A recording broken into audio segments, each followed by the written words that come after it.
নমস্কার সবাইকে, গৃহকোণের আরও একটি নতুন ভিডিওতে আপনাদেরকে স্বাগত জানাই। এখানে দেখা পাচ্ছেন আমার স্ত্রী বিনস আর ফুলকপি এখানে কেটে রেখেছে, এটা একটি ভাজা হবে।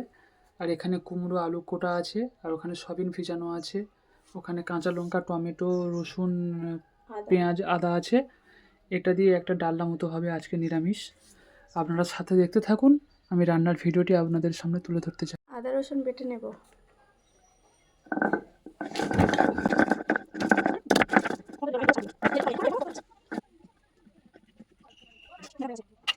জিরা মরিচ বেটে নেব, জিরা মরিচ ধনে।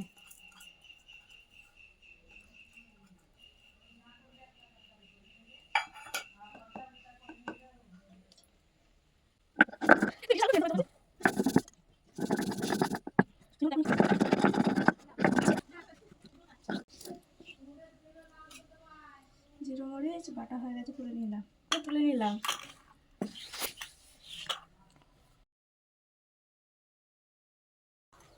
তেল গরম হয়ে গেছে, সবজি দিয়ে দেবো।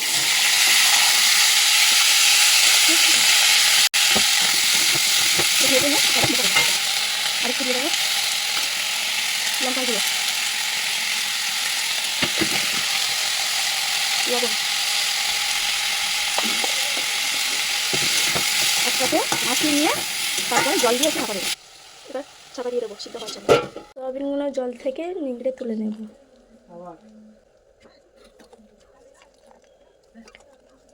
সয়াবিনগুলো জল থেকে নিয়েছি, এটা করে দেখবো সিদ্ধ হয়েছে কিনা।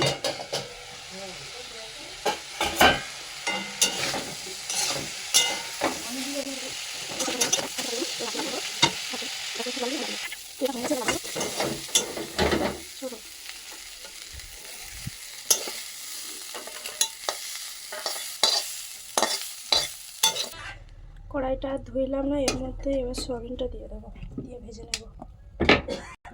তেল দিয়ে দিলাম, দিয়ে এবার সয়াবিনটা দিয়ে ভেজে নেব।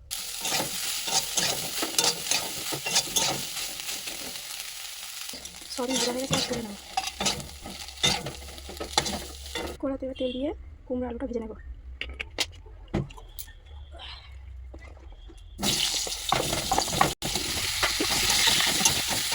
এবার তুলে নেব, দিয়ে একে একে সব মশলা দিয়ে দেবো। কড়াইতে তেজপাতা দিয়ে দেবো, পাঁচফোড়ন, তেল দিয়ে দেবো। কড়াইটা একটু আস্তে করে দিলাম যাতে না পুড়ে যায়। এর মধ্যে একে একে পেঁয়াজ কুচি দিয়ে দিলাম, লঙ্কা কুচি দিয়ে দিলাম, দিয়ে একটু ভাজবো।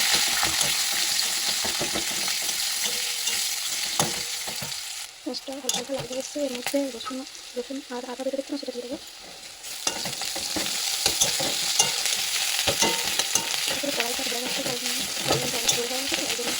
খুব ভালো করেছে, খুব খারাপ গরম করবে না।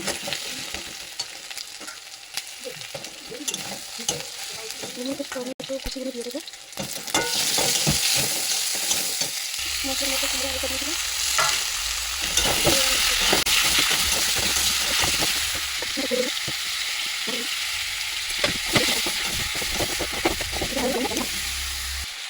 এর মধ্যে এবার সয়াবিনটা দিয়ে দেবো।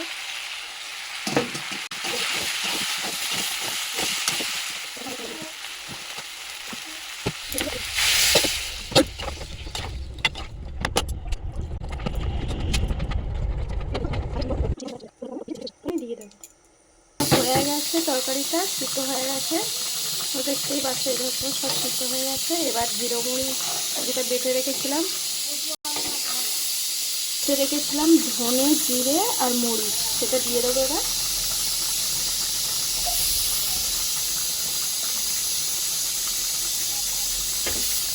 একটু নাড়িয়ে লাগিয়ে নেব।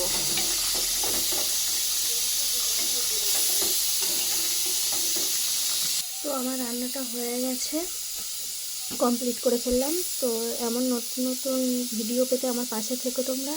আর যদি ভিডিওটি ভালো লেগে থাকে লাইক, কমেন্ট, শেয়ার করে দিও।